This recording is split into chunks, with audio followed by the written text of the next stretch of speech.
Hi, இன்னைக்கு கூட்டாக நான் என்ன குக் பண்ணுறாங்கன்னு பார்க்கலாமா?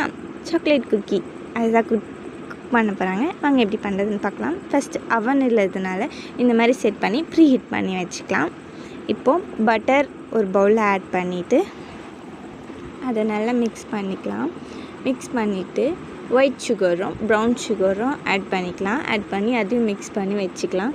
இப்போது மைதா மாவில் பேக்கிங் சோடா போட்டு நல்லா மிக்ஸ் பண்ணிக்கலாம். இப்போ அதில் பிஞ்ச் ஆஃப் சால்ட் போட்டு நல்லா மிக்ஸ் பண்ணிக்கலாம். மிக்ஸ் பண்ணிவிட்டு ஃபஸ்ட்டு மிக்ஸ் பண்ணதோட நல்லா அதையும் சேர்த்து மிக்ஸ் பண்ணிவிட்டு நம்ம இப்போது மில்க் ஆட் பண்ணிக்கலாம். மில்க் ஆட் பண்ணி நல்லா இந்த மாதிரி மிக்ஸ் பண்ணிவிட்டு சாக்லேட் டேரி மில்க் ஆட் பண்ணுறேன். ஆட் பண்ணி மிக்ஸ் பண்ணி வச்சுட்டு இப்போது ஒரு பிளேட்டில் பட்டரை ஆட் பண்ணி நல்லா ஸ்ப்ரெட் பண்ணி வச்சுக்கோங்க. ஸ்ப்ரெட் பண்ணி வச்சுட்டு இந்த மாதிரி ஒரு குட்டி பால் சைஸ் எடுத்துகிட்டு அதில் டேரி மில்க்கும் சாக்லேட் சிரப்பும் ஸ்டஃப் பண்ணி ரவுண்ட் ஷேப்புக்கு அந்த பிளேட்டில் ப்ளேஸ் பண்ணிடலாம்.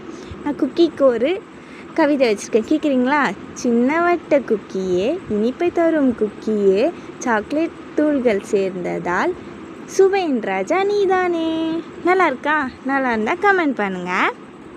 இப்போ வாங்க இதை இப்போ ப்ரீ ஹீட் பண்ண பேனில் நம்ம வச்சு ஒரு 30 மினிட்ஸ் குக் பண்ணி எடுத்தோன்னா குக்கி ரெடி. சூப்பராக வந்துருந்துச்சு. ஃபஸ்ட் டைம் நான் ட்ரை பண்ணேன். நீங்களும் கண்டிப்பாக ட்ரை பண்ணி பாருங்கள். இப்போ நான் அது எப்படி இருக்குதுன்னு கட் பண்ணி காட்டுறேன். சூப்பராக வந்துருந்துச்சு. வாவ், கண்டிப்பாக நீங்களும் ட்ரை பண்ணி பாருங்கள். Cookie ready.